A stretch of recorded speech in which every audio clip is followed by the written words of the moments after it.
defining how the intersection of technology and the customer trends will create the future winners of CX. And to moderate this very interesting session, we have here with us our moderator, Mr. Kayzad Hiramanek, Chief Operating Officer, Edelweiss Tokio Life Insurance Private Limited. Very warm welcome to you, sir.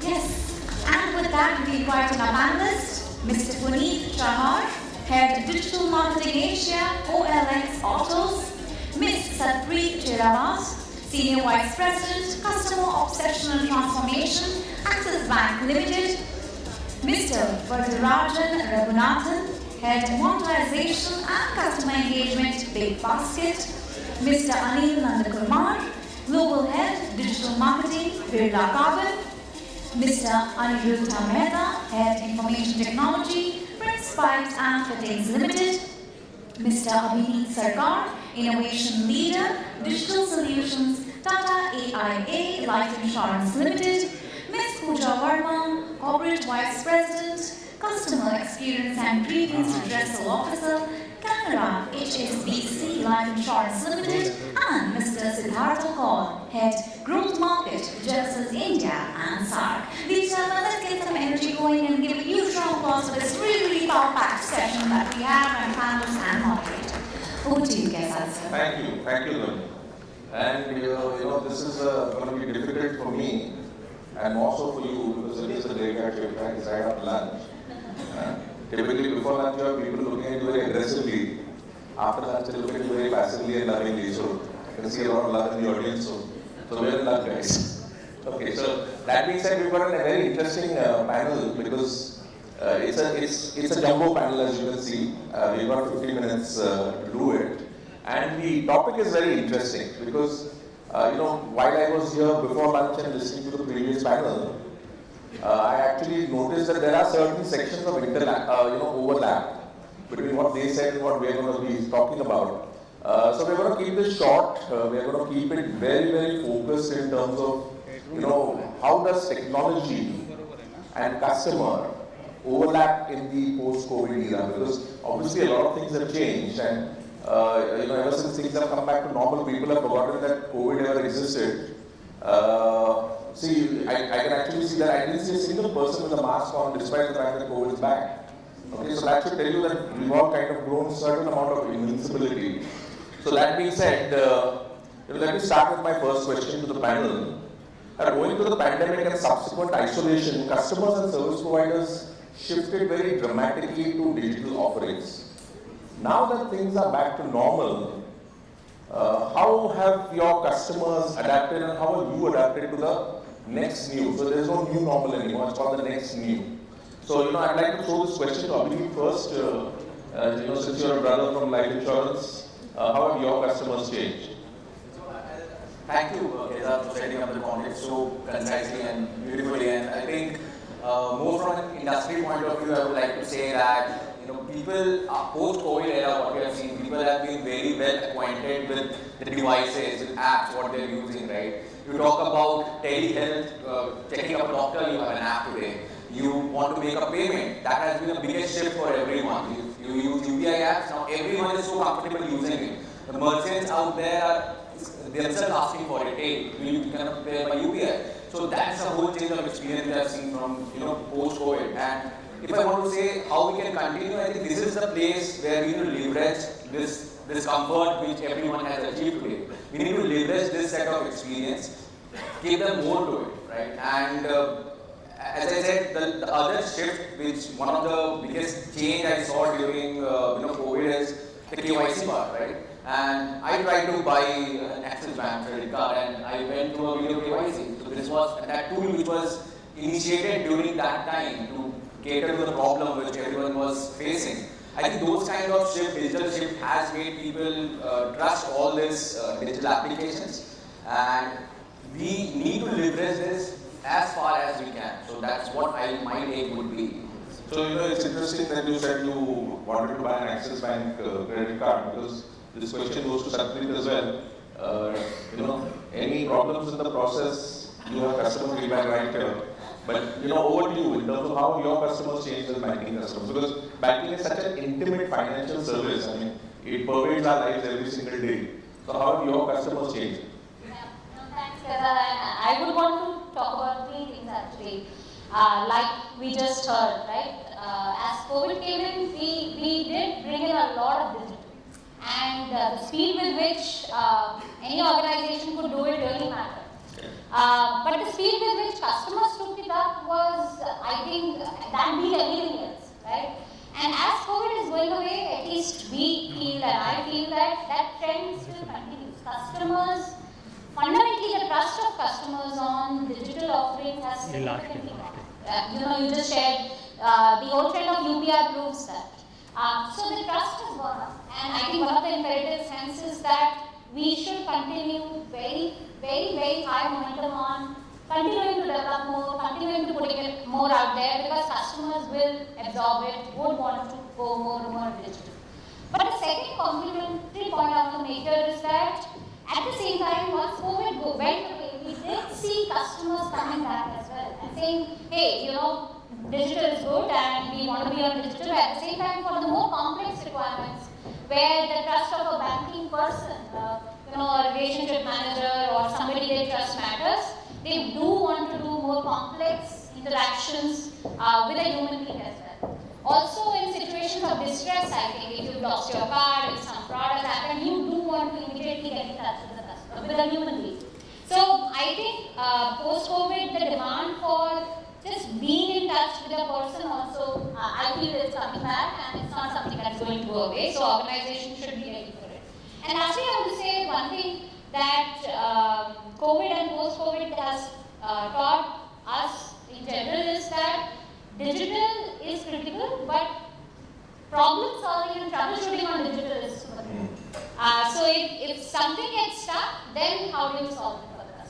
So these are three things that come to my mind when I think about how COVID has shaped up our understanding of.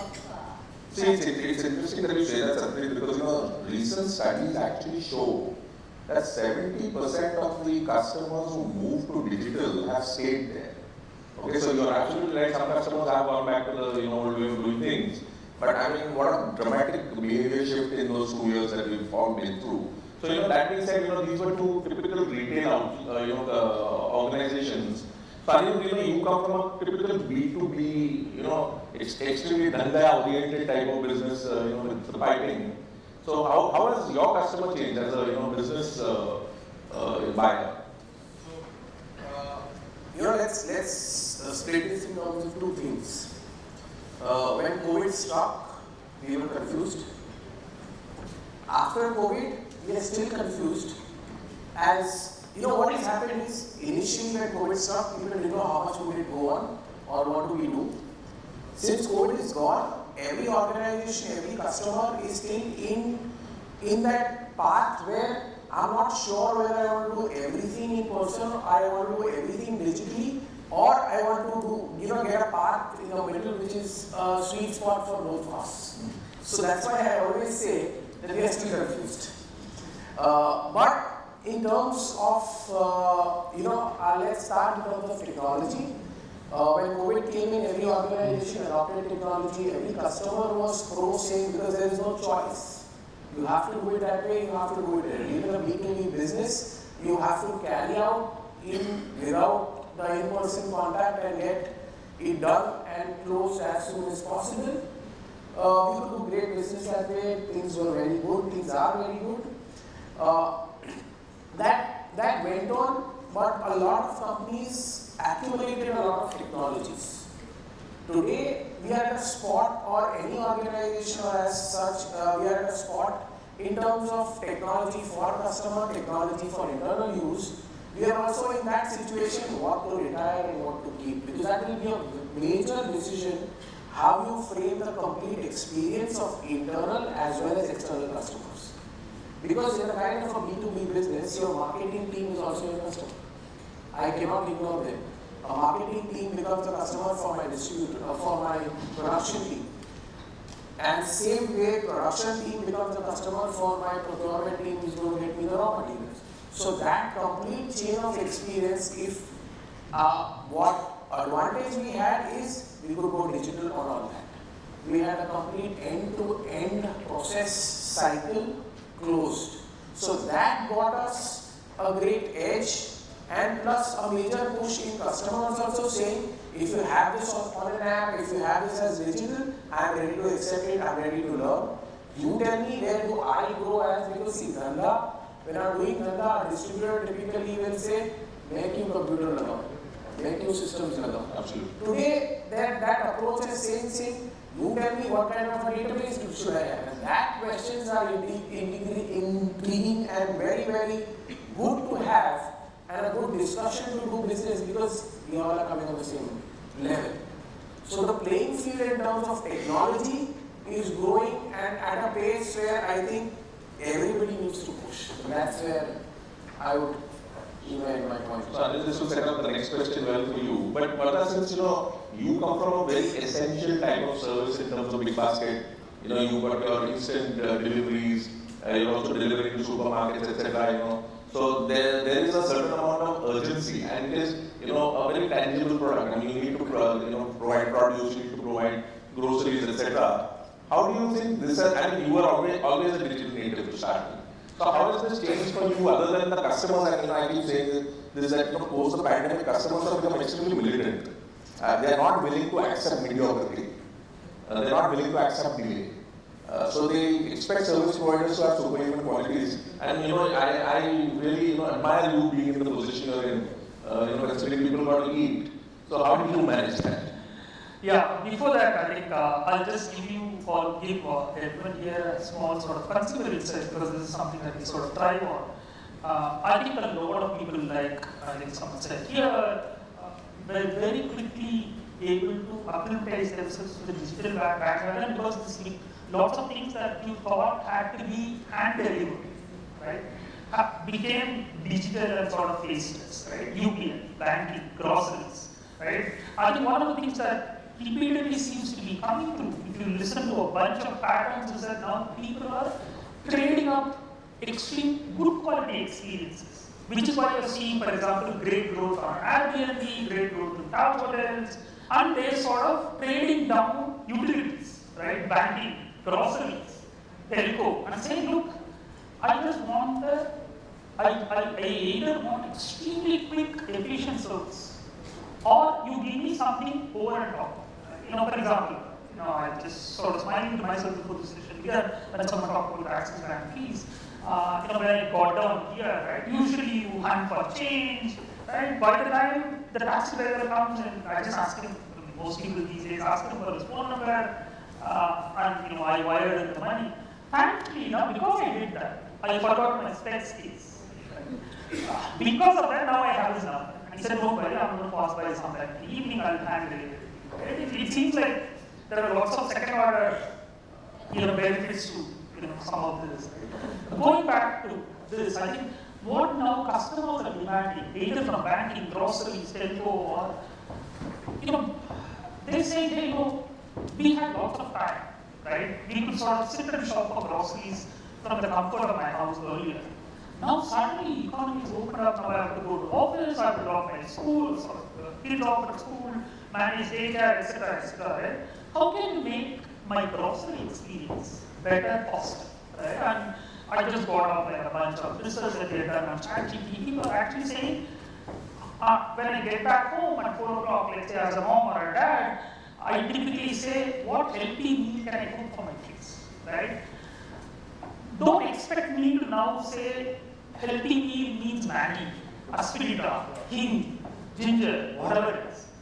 Type healthy meal, get me a meal in 20 minutes. Of course, this is sort of a vision. I'm sure it's just not reality in any part of the world.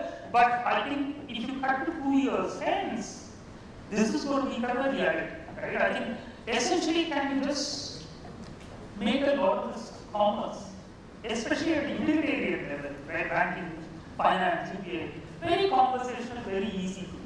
It's like the equivalent of what you would do with an Alexa. Siri, Axis Bank, how much is my credit card balance? You just ask that while driving, and Axis Bank sort of gets back to you, or if you just, let's say, while assuming we could integrate Alexa or Siri, and you're driving, and say, hey, can you just hand deliver stuff that I need for a palak paneer for today's dinner before it reaches you? And we do it.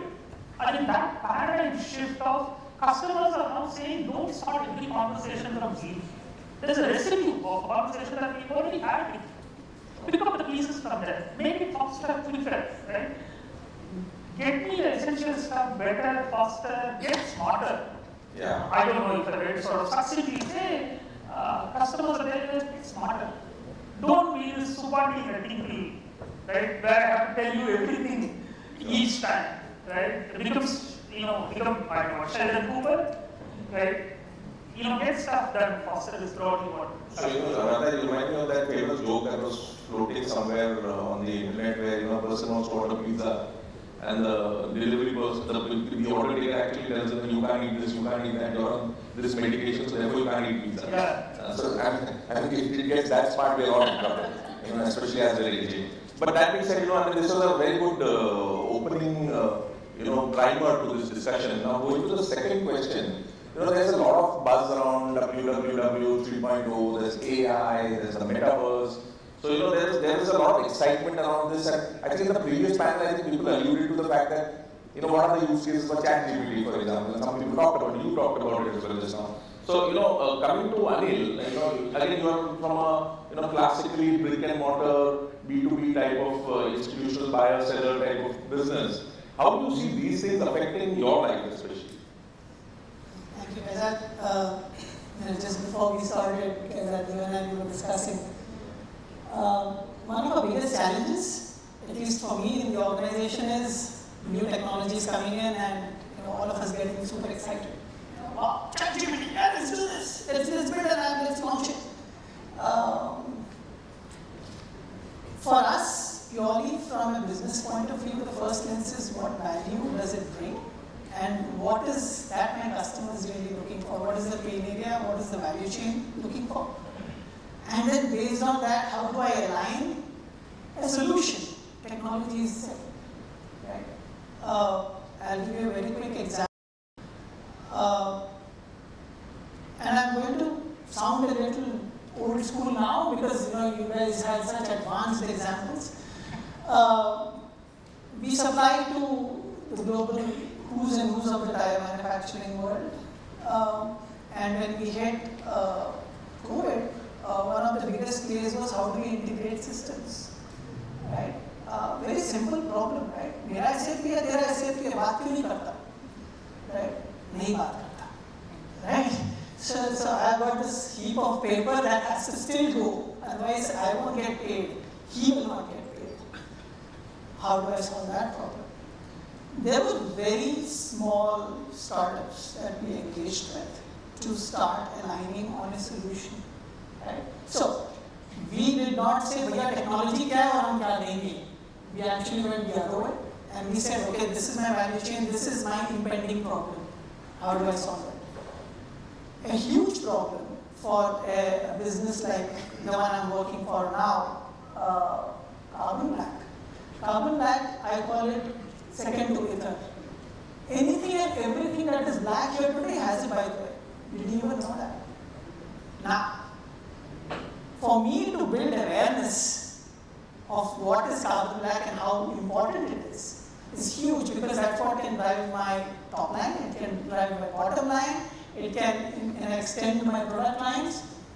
Now, how do I do that? So we actually then got into a 3D environment. We got a virtual environment we created. We are also metaverse ready.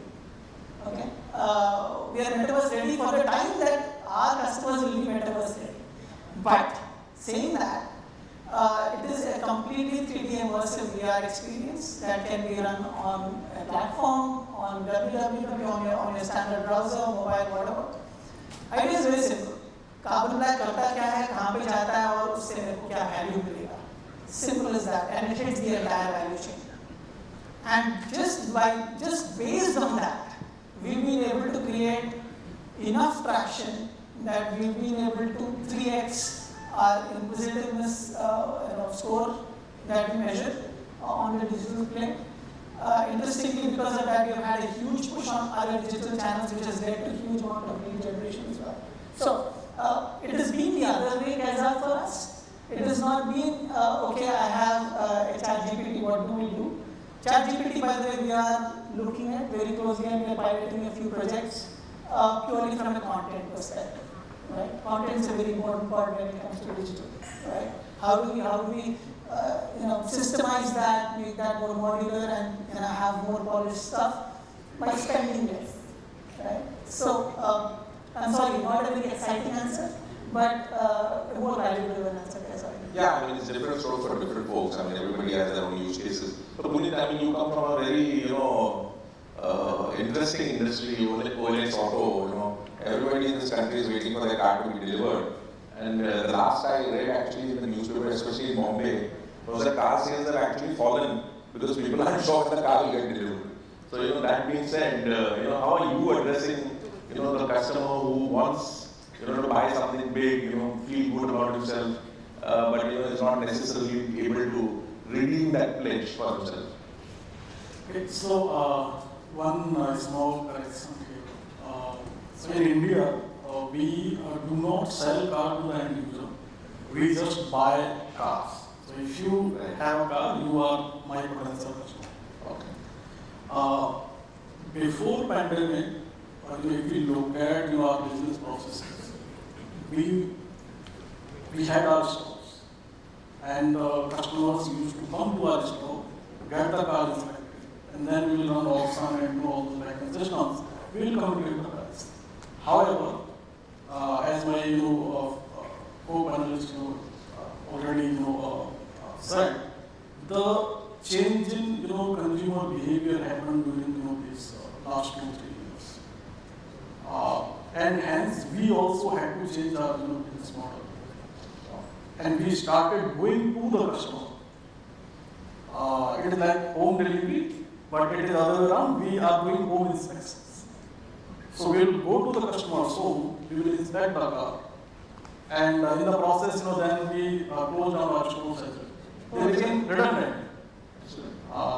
So there have been, and behind this, a lot of obviously the tech gone into to make it possible to read out and suddenly there is a schedule, and some customers will say, okay, now I don't want my car to be inspected. So you need to read out the inspector in India and so on and so forth. We are in a category where 90% of the transactions still happen offline through dealers. All the players combined, we are no more than 10% of the market. So we are trying to transform a market which is one, price sensitive. There is no loyalty. If someone is giving you 10,000 or 15,000 more for your car, you will sell it here. Makes sense. And second, there is no repeat. Once you sell the car today, maybe after 4-5 years you will come again, right? So for us, the experience in the first transaction itself or first interaction itself is very important, because I am going to make or break my business if I do not give that experience in the very first interaction. And for that, then we built the technology around, starting from basic information that we take about the car, and then we display the tentative price of the car. In the back end, a lot of machine learning happens. Basis a lot of variables about the car, about the user, also the external factors. For example, in one of our markets, global markets, like Turkey, there is very high rate of inflation. We need to take into account while we communicating the tentative price to the customer. Because a car which is valued say $6,000 today, after a month will be valued $11,000. So there are people park money in cars. It is like asset. So a lot of variables are there, a lot goes into it, and then we have the classified data as well. And then try to marry these both data sets and try to make a sense of the urgency to sell. What is your urgency to sell? You really want to sell it in the next few days, or you are just browsing, maybe I'll sell it in the next 6 months. So AI has been there for long. What ChatGPT did gave that first-hand experience towards AI. We have been, building the ML models, for code and for, rerouting and all those processes, for a couple of years now. And as far as, the chat GPT is concerned, we are also trying to figure out, how to use it. Because there is a lot of noise around it, to be very frank. And what I consider, my job as a marketer, or our job as a marketer is to find music in that noise. True. So very interesting insights, and you talked about data and how AI and ML works on that data. We'll come to that right after this. But completely diverse industry areas. From your perspective, you deal with third-party outsourcers, technology companies that are in the front line of dealing with retail customers. How is the future looking for you in terms of the technology that's emerging? So, Kayzad, first of all, thanks for the opportunity, and I'm privileged to have certain customers as well of Genesys out here in this panel as well. Coming from the technology standpoint, what Genesys has seen is that the technology has evolved a lot over the last 10-15 years. Initially when we were talking about contact center, when it was early adopted in the Indian market, we were just talking about voice as a service. We just wanted to have a contact center in place that you will serve your customers over a voice platform. Gradually, the adoption changed to the digital platforms, and the chat engine came into the picture, the email came into the picture, social media came into the picture. This was majorly driven by consumers, the customers, who our customers are driving the change in our business as well. What we have seen of late is that last 3-4 years, most of our customers are trying to engage with us on the preferred channel that they utilize. It is no more a voice as a channel that they want to be served on. So typically what we see is that we as an enterprise, most of the enterprise out there, they want WhatsApp as a service. They want to serve their customer on WhatsApp. Why it's happening? It is happening because your customers is using WhatsApp as a service. And that's the reason you want to serve your customer on the preferred medium where the customer is utilizing that mode of communication among their friends, among their families, and the similar medium you want to also do that. So similarly, what Genesys has done over the years is that we have changed the whole CX experience from a typical voice-based service to a complete omni-channel service. And omni-channel is a very loosely used term out there in the market. I mean, different people have different perceptions, different understanding of omni-channel. Typically, giving an example to you, an omni-channel experience for any customer would be when you are transversing from one channel to any other channel, the experience should be seamless. How many times do we feel that? If you are starting a conversation with your service provider over an email, or then passing it on to a chat and then passing it on to a voice channel, do you feel that the experience is same? No, it's not. Typically what's happened is that at any contact center or any enterprise, there are 3 different agents who are serving for one single query. You are sending an email, there is a different agent. You are sending a chat, you are initiating a chat, there is a different agent. Then you are dialing out to the helpline number, there is a different agent. There is no handoff between these 3 different applications. So there is no omni-channel experience as say which you are giving to your customers.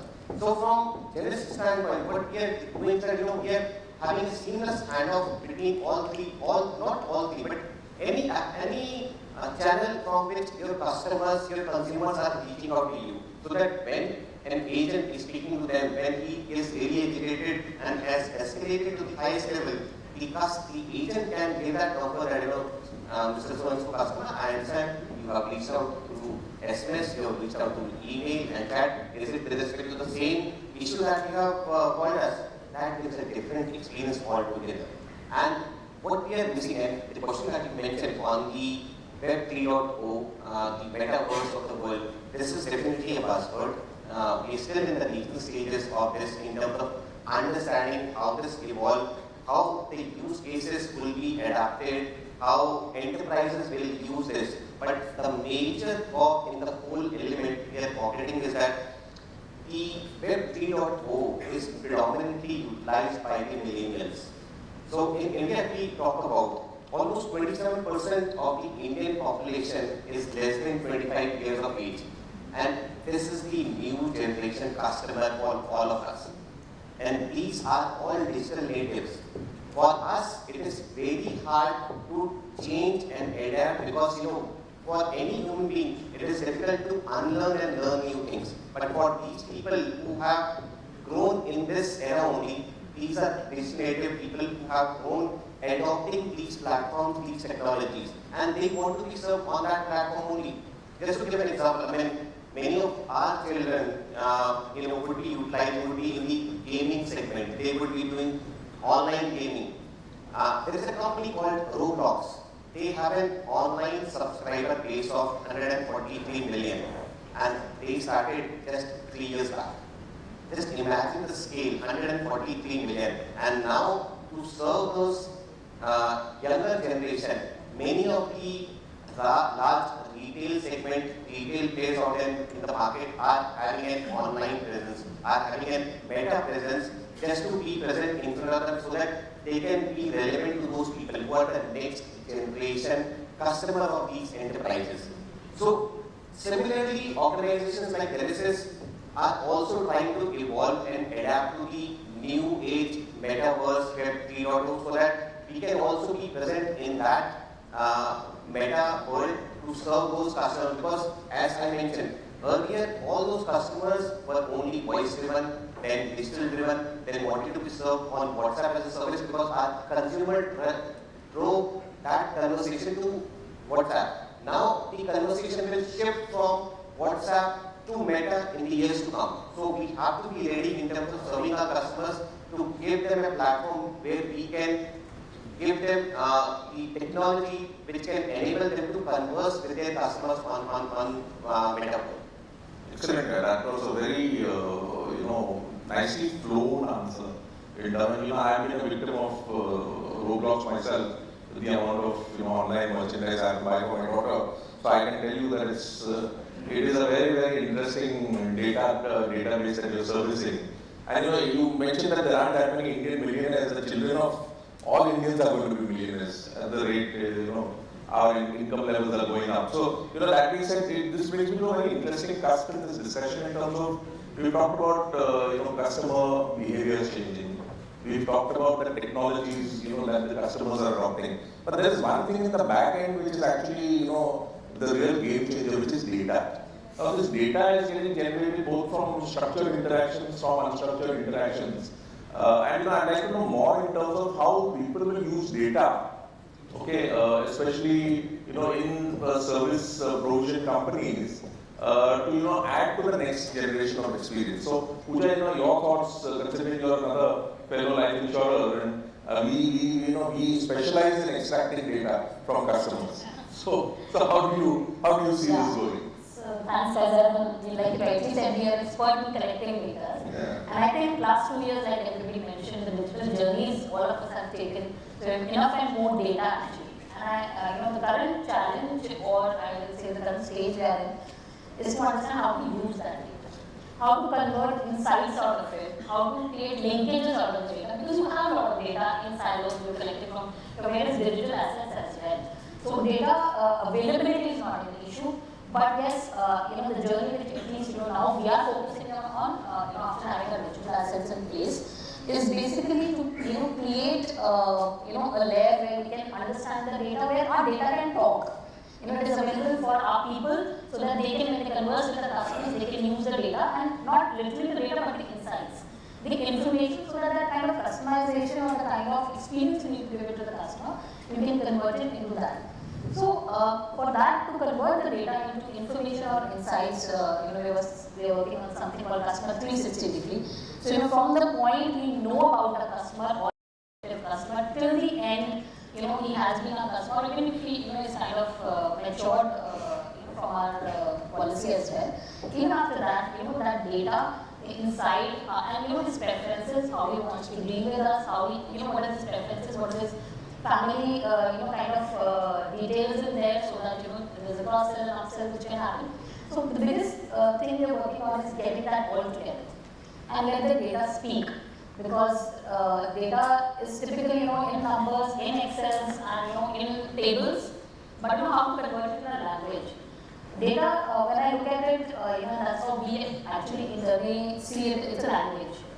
It's a bridge between technology and the people. So it has to talk. So I think that's what we are working on, to make our data talk and have that platform where we create it into a language which can be used by our employees and directly by our customers also.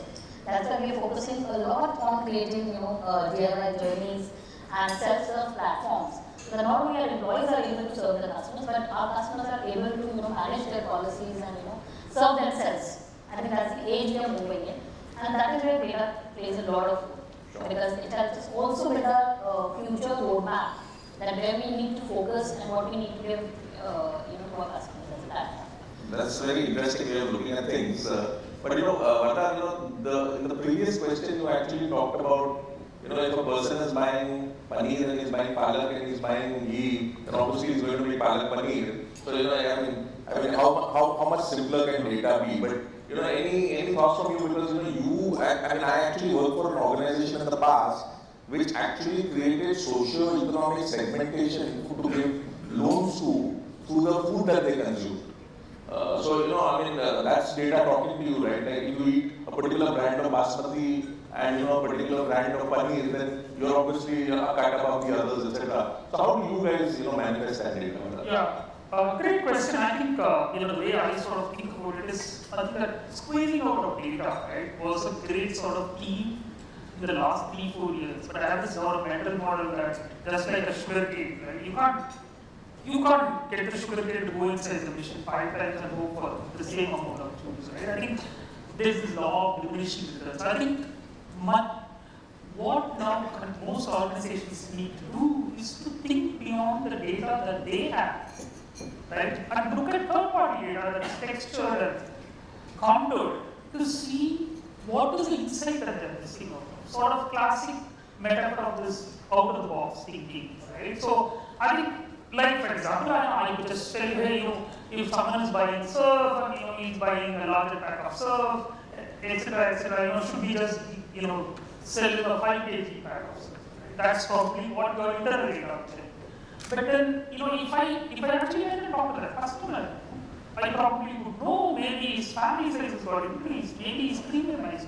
He's actually looking for comfort, not surf, right? So I think that ability to look at an adjacency that is over and beyond your comfort zone, if that is probably the right way to say it, is I think going to be a recurring theme, right? We have no interest in curating this, but we are often asked that we are not searching for it, right? We just go and get aspirita from a dark store in our house. But the reason why we probably, I suspect, may end up doing that is because that's probably making the customer hopefully buy a larger basket, right? I think this is something that I think we all have to obviously learn from some of these big tech companies, that willingness to let go and introduce a third-party service that is not in your core zone, just because the customer needs, right, is something that eventually, my sense in the next 4 or 5 years, we will see data sort of talking about, right? If a Paytm wants to give me a loan that is underwritten by Bajaj Finance, that's maybe going to get collected by an Axis Bank agent, whose check will probably get delivered by DHL. So be it. I think if you essentially look at whether it is UPI or ONDC, that's essentially where we are going with these platforms. That you can't be holding a customer hostage to what you think you are capable of doing. Customer wants a solution, you can't do it, figure out a partnership. Figure out a way to make that happen. I think that's, to me, is going to be a big theme, and that's essentially how the government also is now sort of thinking about it from a progressive regulatory lens as well. You're right, because the government is looking at a connected ecosystem across regulators, across various services that they provide, and it's quite amazing the kind of work that our government is doing in terms of connecting people's data and connecting to that one person behind all that data. So I think you made a brilliant point on adjacents. And Satpreet, from your angle, because you deal with so many vast, segments, whether it's institutional or it's commercial or it's retail, and and the assorted products within that. How do you utilize data better to, not spam customers, because financial services companies do get a bad rap on that, and B, still keep the communication very relevant and contextual? Thanks, Kayzad. I will go back to the point I think Varadharajan made early on, that customers are looking for organizations and asking them to be smart. And if I go back to that statement that they want the company that they are dealing with to be smart, I think smart is achieved by data. And what is smart to the customer? To the customer, what is smart is that you brought something to me as an idea, as a proposition, as something that created value for me. And I think, organization that I work with, but I'm sure all organizations are looking to data to be able to create that value in front of the customer. So if I take an example, if you have your child studying abroad, right, you pay a fee which goes through a medium called LRS and outward rentals, right? And the first time you pay it, it's not going to be a one-time fee payment, right? And as an institution, I can know that it's not going to be a one-time fee payment. When we do those fee payment processing for customers, we do know that this is a college, we ask for details because it's under LRS, etc. So we know it's going to be a 2-year course, we know there are going to be fee payments that are going to most probably happen half-yearly. Can I remind the customer that here is your fee payment that's coming up? Now, most probably, your child is abroad. Your child is abroad. Is there anything that he or she needs when they are studying abroad? Can we do something more? When they are traveling out, do they need a forex solution when they are moving out? So, what we need to do with data is to be able to present value to the customer, and then the organization comes across as smart. And I think, another example there, we heard about the inbound call setup. Imagine you just transacted, your transaction failed, and you end up calling that inbound sender.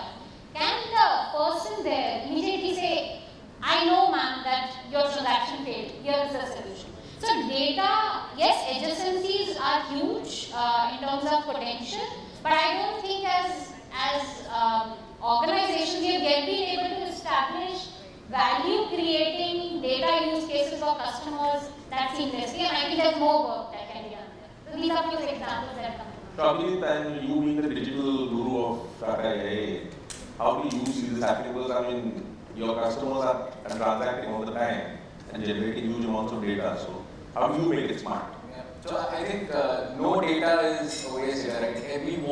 We are always in need of data. And I think whatever is coming in, it has to be used, it has to be, make a sense out of it, it has to be there. We cannot ignore any data now, right? And I think customer has become so much demanding now that to address their demand, I think we need to use the right set of data in the right way so that it can be very relevant, it can be very contextualized, it can be very personalized to me. Also, it should be very optimized in a way that I should be able to know where I should be engaging with that customer. As Sarkar was mentioning, I should be able to identify where the touch point is, right? And then, of course, how I can improvise using those data. So these are the things which I think data can actually leverage. The other shift I have seen, across the industry is we are not dependent on functional touch points nowadays, right? It has to be more of a behavioral data touch points as well. How much time, where you are looking for a product in your website, it's not that what is going to decide your data interaction with the customer. It is how you are interacting, how much time you are investing. What is your thought process of, I cannot see this particular product here, I want to see it there, but I am investing much of my time looking out for it. These are behavioral cues which has to be picked up when we are picking up data. So I think a shift from a functional touch point to a behavioral touch point is something every industry should look upon. That's one of the key things I would like to mention. So we've got exactly 5 minutes left in this discussion. And I have a very interesting question. We talked about technology, we talked about data, we talked about behaviors.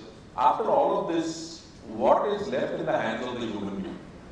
And I'd like people to put up their hands on this. I'm not point this to anybody. Yeah, before consumer experience, let's talk about consumer experience purely. How many of us use MyGate application? I think all of us. Does your society pay to MyGate? None of us. None of us. Then where do they earn from? They are using data, not advertisement. They tie up with a Flipkart or an Amazon or a Zepto, and they tell them we will reduce your entry time by this many minutes. That's the power of data.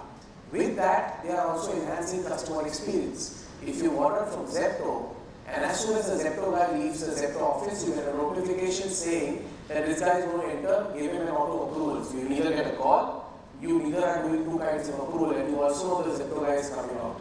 So that's the customer experience. Now that's where the MyGate guys are accumulating humongous amount of data from me, from Zepto, from Amazon, and creating a huge business out of it. So that's where, the core idea is with customer experience, data will enable create businesses also. Excellent. What a great answer. Anil, from your perspective? I was about to take exactly the same point. See, first point is, okay, data, technology, but eventually what are you doing it for? You're doing it for dhanda, right? You're doing it for business, right? I'm sorry, I'm sounding very business-like, but reality is we are all here to do business. And then bottom line, top line does make a difference. We strongly believe that the quality of the data and the quality of the insight that comes out will drive the business that needs to be done. All of this can only communicate and point you towards what could be. Eventually, we need to drive, build those processes, and execute. Until and unless that is not done, and that has to be done by us. I mean, we can talk as much as we want. We can have trillions of gigabytes of data. I'm struggling. I have loads of data, but what comes out of it for my customer and for me, push out. So eventually that process and the implementation is something that we have to focus on. Very important tip. What about you, Punit? So I look at it, a bit differently, and let me give a peek into the future. If you look at the life cycle of the experience, always it starts from data. Data-driven experiences, then comes your behavioral data in place and behavioral experiences. Then contextual, what I need right now. You have my past data, but what I need right now, the contextual experience. And when all this is done, we are human beings. We yearn for human experiences. And when all this, the AI and data and everything is done, we will look for that human interaction and human experience. And we as human beings will be ready to pay for it. And this I'm talking about somewhere maybe 5-7 years down the line. There are few instances already happening. There are two restaurants in Europe where they have created human library. Means you can go there, spend half an hour with whosoever you want to, and just speak with them. And people are paying for it. So it is the life cycle. It starts with data but ends with the human interaction. Very interesting. It could be a very interesting model for lonely hearts in the city as well. But yeah, Siddhartha, final word to you. So see, for any conversation and between any two human being, for any conversation it is parts. There will be two parts. There will be an IQ, there will be an EQ. For IQ, you can have various tools to assist, but for EQ, ultimately it's a human emotion. You can't generate that till now. I mean, it could be tools in future, you can do that with that. But when we talk about the contact center, the agent who is talking to customers day in, day out, it's a mundane script. So, let's try to eliminate that with the help of tools that we have, which is the IQ portion of it. And for growth path of an agent, let's try to see how we can elevate.